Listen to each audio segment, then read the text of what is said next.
I sat at the long, polished mahogany table of the most expensive steakhouse in the city, staring at my reflection in the silver base of a $300 bottle of wine I hadn't ordered. Across from me, my brother-in-law Greg was loudly holding court, waving his gold-plated fork like a scepter. He was currently entertaining my parents and my sister with a deeply exaggerated, wildly insulting imitation of what he imagined my daily life looked like. He called me a glorified keyboard monkey, laughing so hard his face turned red, while my parents chuckled along, completely unbothered by the fact that he was publicly humiliating their son. Greg reached across the table, grabbed the leather checkbook the waiter had just dropped off, and tossed it onto my empty plate with a condescending smirk, telling me I could cover the tip if my little freelance gig had paid out this week. My mother nodded approvingly, telling me it was the least I could do to support family. It was the ultimate, suffocating culmination of a lifetime of disrespect. But as the laughter echoed in that private dining room, I didn't feel the familiar sting of tears or the rush of defensive anger. I just stared at my phone resting face up on the table, watching the screen illuminate with a silent, glowing bank notification. The wire transfer had just cleared, and in exactly 60 seconds, Greg was going to find out that the little freelance gig he was mocking had just made me his boss, his landlord, and his absolute worst nightmare. To understand how I ended up sitting at a table with people who despised me, paying for a meal I didn't want, you have to understand the foundational rules of my family. In our house, there was only one star, and her name was Chloe. My younger sister was the golden child, a title she wore with an unbearable, suffocating entitlement. Growing up, the disparity in how we were treated wasn't just obvious. It was practically a religion my parents strictly adhered to.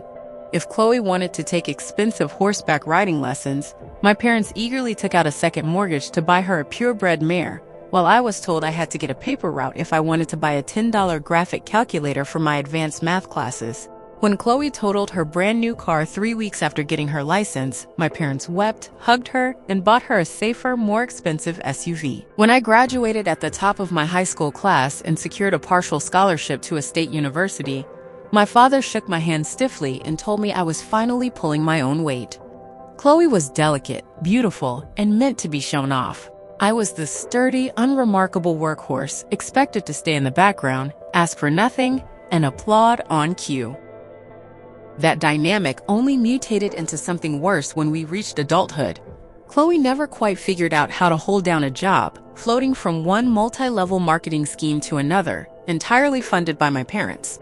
But then, she struck what my family considered absolute gold. She met Greg. Greg was a corporate acquisitions executive for a massive, cutthroat conglomerate called Apex Holdings. He wore bespoke Italian suits, drove a leased sports car that cost more than my house, and spoke exclusively in corporate buzzwords. To my parents, Greg was a god walking among mortals. He was exactly the kind of wealthy, flashy son they had always wanted, and they worshipped the ground he walked on. Greg soaked up their adoration and quickly realized that the easiest way to elevate himself in their eyes was to constantly step on me. I lived a very different life. After college, I didn't pursue a flashy corporate job or try to climb an invisible ladder in a glass office building. Instead, I retreated into the quiet, complex world of software architecture. I was a back-end developer, and I spent my days and nights writing code, building digital infrastructures, and solving complex logistical problems for obscure clients. I worked from a modest 2-bedroom home in a quiet suburb. I drove a reliable 8-year-old sedan. I wore plain t-shirts and jeans. To Greg, my sister, and my parents, this meant I was a tragic failure.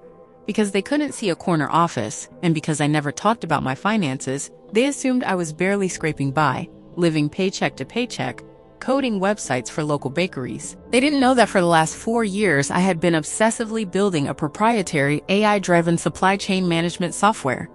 I had poured every ounce of my soul, every waking hour, and every spare dime into this project. And they certainly didn't know that 3 months ago, several massive tech conglomerates had started a vicious, silent bidding war to acquire my software, recognizing it as a technology that would revolutionize global shipping logistics. But my family's ignorance was a deliberate choice. They never asked about my day, they never inquired about my business, and they certainly never offered support. Instead, they used my perceived poverty as a weapon. The inciting incident for the absolute destruction of our family ties began on a rainy Tuesday 3 weeks before the dinner at the steakhouse. My mother called me, her voice clipped and urgent, demanding I come over to the family home immediately for an important family meeting. When I arrived, I found my parents, Chloe and Greg, sitting in the living room, an array of glossy real estate brochures spread out on the coffee table. My father didn't bother offering me a seat or a glass of water. He just crossed his arms and looked at me with a stern, authoritative expression. "Mark, we need to have a serious conversation about family obligations," he began, his tone suggesting I was already in trouble. "Your sister and Greg have found their dream home. It's a stunning property in the gated community on the north side. It's essential for Greg's career that he maintains a certain image. He frequently hosts partners and executives, and their current townhouse simply doesn't reflect his trajectory at Apex Holdings." I looked at the brochures. The houses featured were massive, sprawling estates that easily cost over $2 million. "Okay," I said cautiously. "I'm happy for them, but why am I here?" Chloe let out a dramatic, exasperated sigh, rolling her eyes. "Because, Mark, the housing market is completely unreasonable right now. The sellers want a massive down payment in cash to close the deal, and Greg's capital is tied up in long-term offshore investments right now. We are about $80,000 short for the closing costs." I stared at her, genuinely confused.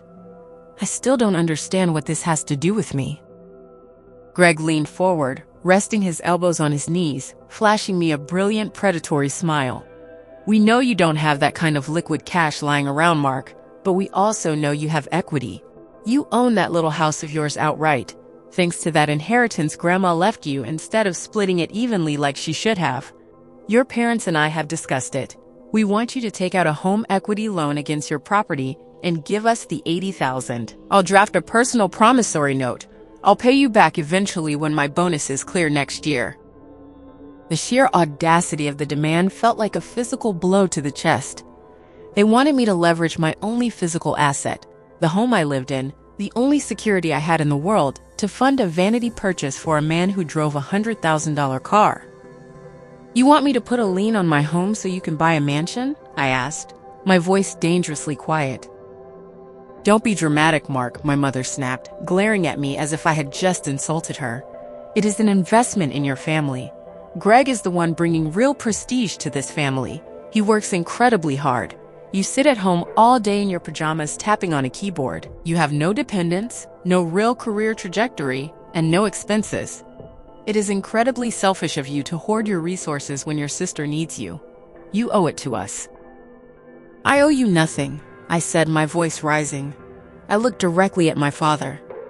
"You want me to risk my home, my credit, and my future for a guy who mocks me every chance he gets?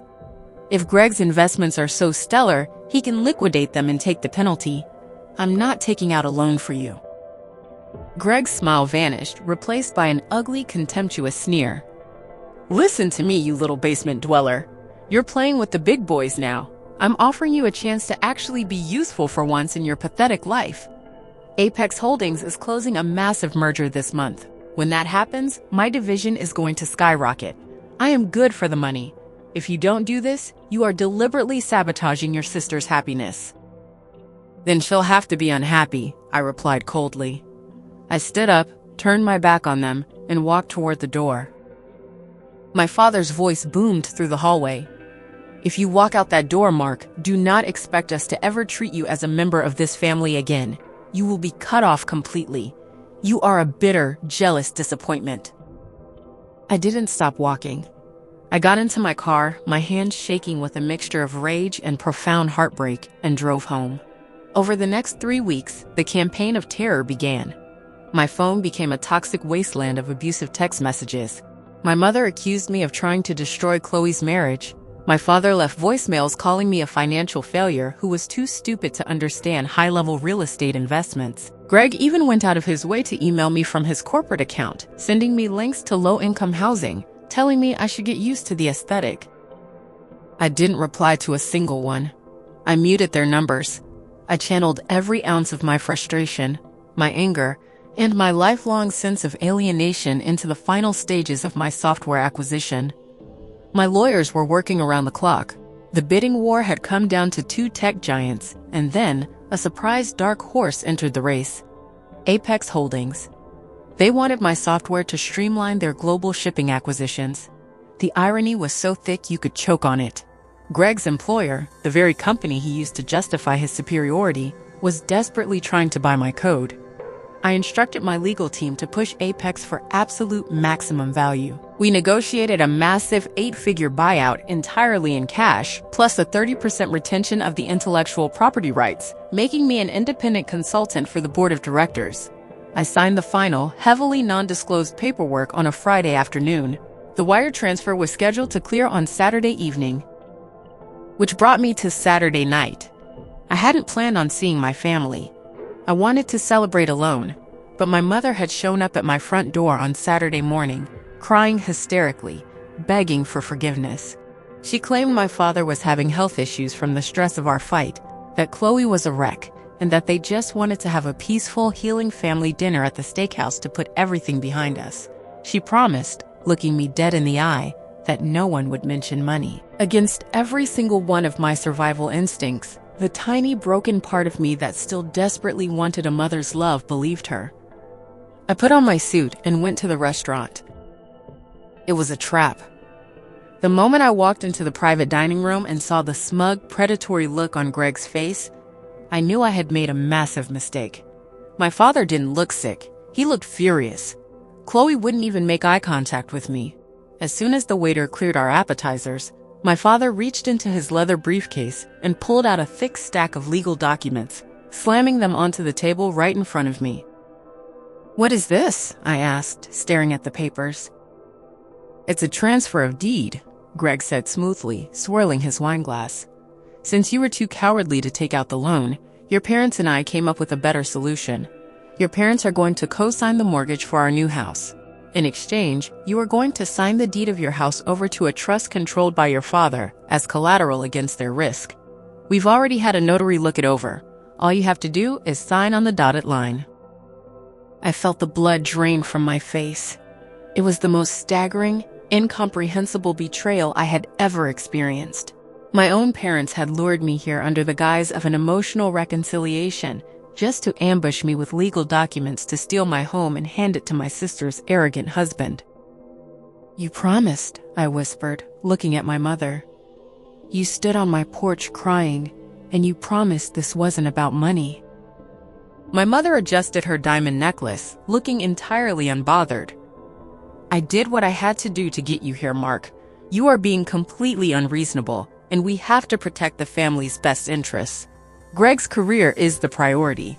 Your little house is the only way to secure the capital." "I'm not signing anything," I said, my voice trembling with a quiet, dangerous rage. Greg laughed loudly, leaning back in his chair. "Oh, come on, Mark. Stop pretending you have some grand, important life to protect. You're a nobody. You make what, maybe 40 grand a year fixing computer glitches? I make that in a single quarterly bonus. I am an executive at Apex Holdings. I handle multi-million-dollar acquisitions. You are a speed bump. Sign the paper, go back to your little keyboard, and let the adults handle the real business." He reached for the leather checkbook the waiter had just placed on the table, tossed it onto my plate, and told me to cover the tip. That was the exact moment my phone vibrated against the wood of the table. The screen lit up. The notification banner was perfectly clear, stark white text against a dark background. It was an alert from my private banking app. "Incoming wire transfer cleared. Depositor, Apex Holdings, LLC. Amount, $14,500,000. I stared at the screen for 3 full seconds. The air in my lungs felt different. The crushing, suffocating weight that I had carried on my shoulders since I was a child simply evaporated into nothing. I wasn't just secure. I was untouchable. I looked up at Greg. He was still grinning, taking a sip of his wine, waiting for me to break, waiting for me to apologize and sign my life away. I slowly reached out, picked up the transfer of deed documents my father had printed, and calmly ripped them in half. The sound of the thick paper tearing was loud in the quiet room. I stacked the halves together and ripped them again, tossing the confetti-like pieces directly into Greg's expensive wineglass. My father slammed his fist on the table. "What the hell is wrong with you? Are you insane? You are throwing your family away." "No," I said calmly, my voice ringing with an absolute terrifying clarity. "I am taking out the trash." I turned my attention entirely to Greg. "You talk a lot about Apex Holdings, Greg. You love dropping that name. You love reminding everyone how important you are, handling acquisitions, making the big deals. So tell me, since you're such a high-level executive, are you familiar with Project Aegis?" Greg froze. The smug smile instantly slid off his face, replaced by a look of sheer panic confusion. Project Aegis was the internal corporate code name for the acquisition of my software. It was highly classified, need-to-know information within his company. How do you know that name?" Greg stammered, his eyes darting back and forth. "That is highly confidential corporate data. If you've been hacking into our servers, I'll have you thrown in federal prison." "I didn't hack anything," I said, leaning forward, bracing my arms on the table. "I created it." Chloe scoffed loudly. "Oh, please, don't listen to him, Greg. He's just making things up to sound important." "Am I?" I asked, never breaking eye contact with Greg. "Let's test that theory. Project Aegis is the acquisition of a proprietary AI logistics engine. Apex has been negotiating the purchase for 3 months. The deal closed yesterday. Apex paid an 8-figure sum in cash to the sole developer and owner of the IP, and part of that contract stipulated that the developer retains consulting rights over the integration, meaning he has direct oversight over the acquisition department's budget and restructuring." Greg's face turned the color of wet ash. He was breathing heavily, his mind frantically trying to connect the impossible dots. No, that's a lie. The developer was anonymous through a proxy firm. The CEO handled it directly. I picked up my phone, unlocked it, and turned the screen around, sliding it across the polished mahogany until it rested right in front of Greg's face. Greg stared down at the screen. He read the bank notification. He read the depositor name. He read the $14.5 million. I watched his jaw physically drop. His hands started to shake so violently he had to put them flat on the table. "Oh my God," Greg whispered, the arrogance completely stripped from his voice, leaving nothing but naked terror. "It's you. You're the architect." My parents were staring at Greg in confusion. "Greg, what is it?" my mother demanded. "What did he show you? Is it a fake bank account?" "Shut up, Helen!" Greg suddenly screamed at my mother, entirely losing his composure. My mother recoiled in shock. Greg looked up at me, his eyes wide and pleading. Mark, listen to me. I had no idea. I was just playing around, you know?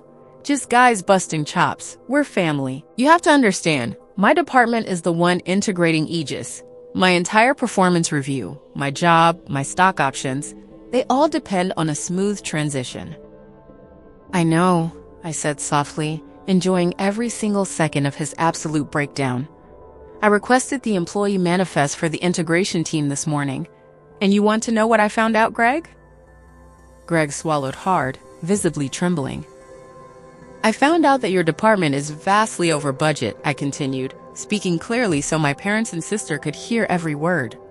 "I found out that you've been putting personal expenses on the corporate card, hiding it under client entertainment. I also pulled your public credit records. You don't have capital tied up in offshore accounts. You are $300,000 in debt. You're underwater on your cars. Your townhouse is leveraged to the hilt, and you were trying to steal my house to use as collateral to keep your house of cards from collapsing." Chloe gasped, turning to her husband. "Greg, is that true? Tell me he's lying. What about the mansion?" Greg didn't look at her. He couldn't. He was staring at me, a broken, pathetic man whose entire illusion had just been shattered into a million pieces. "You wanted me to cover the tip?" I asked, picking up the leather checkbook. I pulled out a black, heavy metal credit card, the one my private bank had overnighted to me, and dropped it onto the bill. "I'll cover the whole meal. Consider it a parting gift, because as of 9 a.m. on Monday, my first act as the consulting director of Project Aegis is going to be recommending a full forensic audit of your department. You're not getting a mansion, Greg. You're going to be lucky if you don't face embezzlement charges. Mark, please, Greg cried out, actually reaching across the table to grab my arm. You can't do this. It will ruin me. It will ruin your sister. I forcefully yanked my arm away from his grasp. You tried to steal my home. You sat here and mocked me. You treated me like dirt my entire life because you thought I was beneath you. You brought this entirely on yourself. I stood up and buttoned my suit jacket. My father, finally grasping the reality of the situation, stood up so fast his chair tipped over backward and crashed to the floor. His face was a mask of desperate, sickeningly sweet realization. Mark, my boy, my father stammered, stepping toward me with his hands raised in surrender. We didn't understand. We were just stressed. We always knew you were brilliant. $14 million, son. That is incredible. We are so proud of you. Let's sit down. Let's talk about this. We don't need the house. We just want our son back. I looked at the man who had threatened to disown me less than a month ago. I looked at the mother who had weaponized my love to trap me. I looked at the sister who had never once stood up for me. I'm not your son, I said, my voice empty of any anger, filled only with absolute finality. I'm the guy who fixes computer glitches, and I don't have a family. Mark, don't do this, my mother wailed, tears streaming down her face, reaching out to grab my hand. We're your parents. You owe us. I owe you nothing. I repeated the exact words I had said 3 weeks prior. I turned my back on them and walked out of the private dining room. I could hear Chloe starting to scream at Greg, the sounds of their toxic fake marriage rapidly disintegrating into a vicious argument over debt and lies. I heard my father yelling for the waiter, frantic and panicked. The chaos was deafening, but as I walked down the carpeted hallway and out the front doors of the restaurant, the noise faded away. Chloe gasped, turning to her husband. Greg, is that true? Tell me he's lying. What about the mansion? Greg didn't look at her. He couldn't. He was staring at me.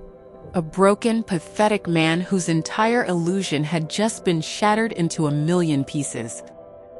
You wanted me to cover the tip? I asked, picking up the leather checkbook. I pulled out a black, heavy metal credit card, the one my private bank had overnighted to me, and dropped it onto the bill. I'll cover the whole meal. Consider it a parting gift, because as of 9 a.m. on Monday, my first act as the consulting director of Project Aegis is going to be recommending a full forensic audit of your department. You're not getting a mansion, Greg. You're going to be lucky if you don't face embezzlement charges. Mark, please, Greg cried out, actually reaching across the table to grab my arm. You can't do this. It will ruin me. It will ruin your sister. I forcefully yanked my arm away from his grasp. You tried to steal my home. You sat here and mocked me. You treated me like dirt my entire life because you thought I was beneath you. You brought this entirely on yourself. I stood up and buttoned my suit jacket. My father, finally grasping the reality of the situation, stood up so fast his chair tipped over backward and crashed to the floor. His face was a mask of desperate, sickeningly sweet realization. Mark, my boy, my father stammered, stepping toward me with his hands raised in surrender. We didn't understand. We were just stressed. We always knew you were brilliant. $14 million, son. That is incredible. We are so proud of you. Let's sit down. Let's talk about this. We don't need the house. We just want our son back. I looked at the man who had threatened to disown me less than a month ago. I looked at the mother who had weaponized my love to trap me. I looked at the sister who had never once stood up for me. I'm not your son, I said, my voice empty of any anger, filled only with absolute finality. I'm the guy who fixes computer glitches, and I don't have a family. Mark, don't do this, my mother wailed, tears streaming down her face, reaching out to grab my hand. We're your parents. You owe us. I owe you nothing. I repeated the exact words I had said 3 weeks prior. I turned my back on them and walked out of the private dining room. I could hear Chloe starting to scream at Greg, the sounds of their toxic fake marriage rapidly disintegrating into a vicious argument over debt and lies. I heard my father yelling for the waiter, frantic and panicked. The chaos was deafening, But as I walked down the carpeted hallway and out the front doors of the restaurant, the noise faded away.